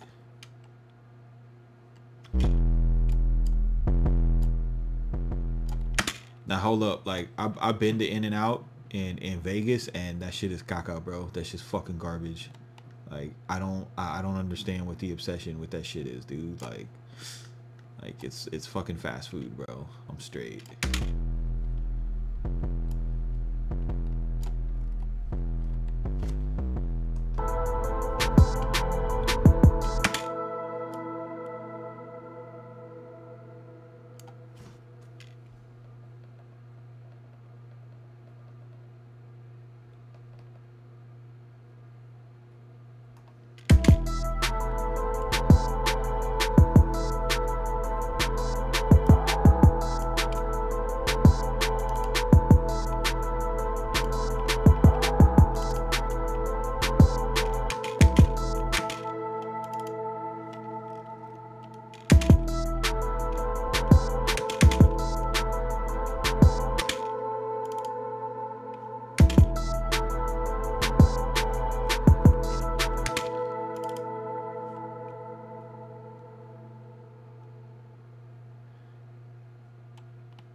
No, I don't stereoize the buzz of distortion. That's like one of those that's one of those things that like really really fucking really good, well paid audio engineers do due to get paid out the ass to mix. And that's one of those things, like that's one of those mix secrets that just puts that extra sauce on the beat for what I do, you know, like selling MP3s and placing beats that are going to be mixed by one of those guys eventually. I don't see the need to annoy myself doing that shit. Yeah, like New York created this restaurant called Shake Shack, and we got that shit down in Florida. That shit is like for burgers, that shit's fire. And then there's a spot called BurgerFi, which pretty much bit off a Shake Shack, and they got it. Their shit is fire, bro. Like if you finna eat hamburgers, that's the type of hamburger I want to eat. Yeah, White Castle is trash too, bro. Like all that shit is just like, it's just like fucking nostalgia. You know what I mean?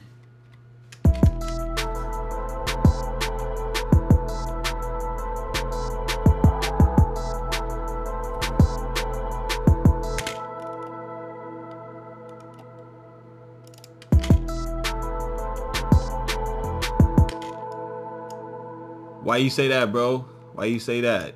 Cause you're from New York and you all about the Shack. You all about the Shake Shack.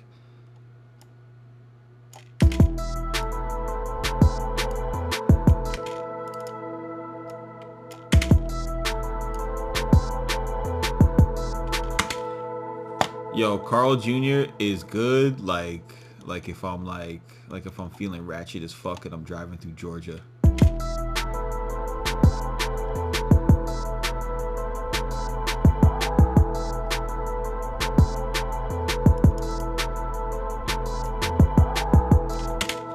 Yo, another thing I've been doing a lot lately. You see how I'm adding these extra bass notes to the 808? You mean the Awful House? That place could be diarrhea, bro. I can't eat that shit. I used to fuck with Waffle House when I was a jit, though. The Waffle House by my house, fucking the staff got locked in the freezer and fucking murdered back in '98. That shit was wild.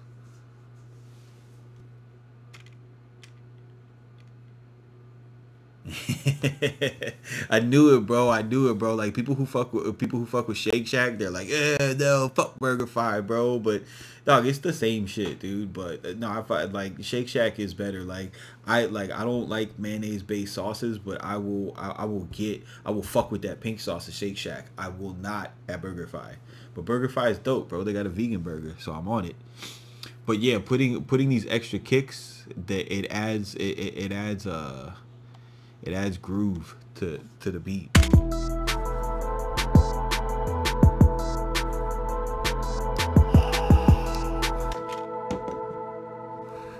Like if you're in eighth notes and you can syncopate your kicks, which means putting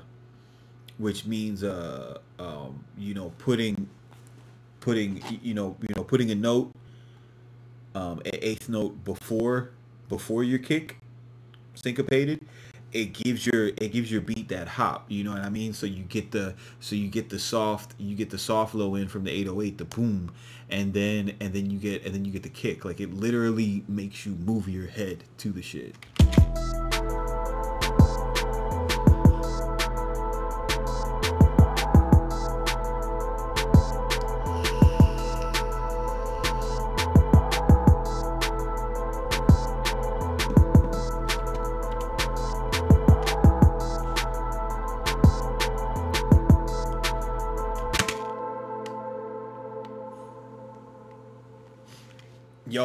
Yo, seriously, like that's what I'm famous for around here, bro. Like anybody. That's what people say, bro. But I'm not a fan of the mushrooms, bro. But Stone City, I'm like a serious foodie, bro. Like I could take Fort Lauderdale, Miami, Treasure Coast. Like anything you want to get, I could take you, and like get you the right shit, get you the good shit, bro. Like people like when I tell my friends like we're going to dinner, like the first thing they ask is like, do we have to wear a jacket? You know, and not like a biker jacket, like a jacket. Like I put on ties, bro. I do this shit for real. And sometimes I don't. Sometimes like the last place we went is like this fucking Italian restaurant that's all old people, and that's how you know something's good in Florida, if there's a fuckload of old people there. Bro, I went to this Italian place and like we're up there in like in like tank tops. Oh yeah, bro. Oh yeah. Dinner coats. Yes, sir. I mean, what's the point of being an adult if you can't dress up every once in a while, you know? I don't always want to wear a gray V-neck. Like I'm a construction worker, dude. Like I live in jeans and a t-shirt, bro. Like I want to look like these fancy white people sometimes, you know. This shit's fun. Be in disguise.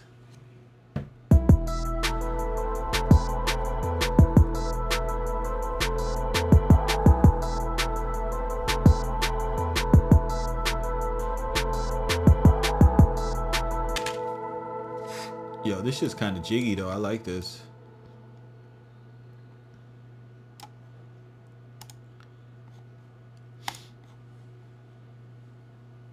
Yes. Yes, bro. I get my motherfucking Carlton Banks on, bro. All day. All day, bro. I fucking love that shit. And it's cool, bro. Like my girl likes to dress too. You know what I mean? And once you get out of like the club and rage stage, you know what I mean? Like, what else are you gonna put on clothes and do, bro? You know what I mean? Like you ain't gonna put on clothes and go dance, cause you know don't nobody want to fucking do ecstasy and sniff coke all night when you gotta wake up in the morning and do shit. Yeah, bro. I know you do, bro. I know you do. This shit is awesome, you know. And you think about like back in the days, or like even in Europe, bro. Like, shit. That's another thing that fucked me up too. Like when I went to New York, bro. I thought I knew how to dress, dude. Like I wanted to cry when I went outside. I'm walking around like the Village and fucking Williamsburg and shit like that. I got the damn I got the everything bundle. Slate plugins are god. They're so easy to use. I love them. But like I'm walking around and I'm seeing like dudes going to the gym, bro, and it's just like, yo, how do you have so much swag in sweatpants, dude? Like you know, like I'm bougie, bro. I won't wear sweatpants outside the house. I think that shit's sloppy, but these dudes, like, you know, and it's crazy because it makes sense. It's like you're walking around, so everybody's gonna see you, so you gotta be on point, you know. I'm just like, shit, bro.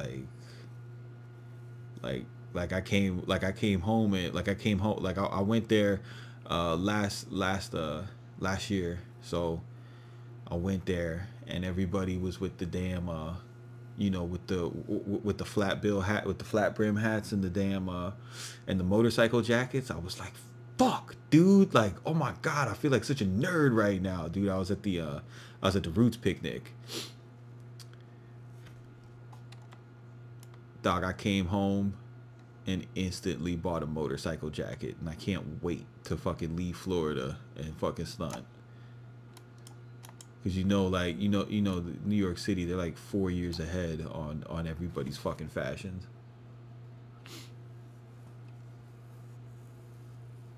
Yeah, that's because the repeater is made by the people who designed Decimort D16. The same people. Yeah, but you know exactly what I'm talking about, BK. Like having swag in Florida and having swag in fucking New York is two completely different things, bro. Two completely different things. I felt like such a fucking peasant. Because I take that shit seriously, bro. I go hard, bro. Go fucking hard.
Danny Ortiz, you still in the chat? Yeah, no, definitely. Styles rapping about throwing someone off a roof. I can hear it.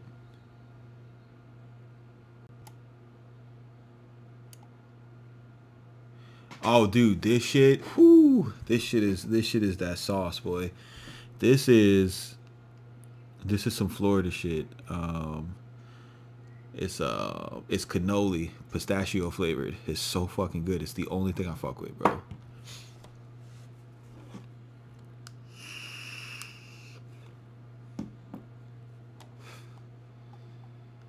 Daddy Ortiz, are you still in the chat, boy? God damn it, I need you. I forgot I need you to do me a real favor.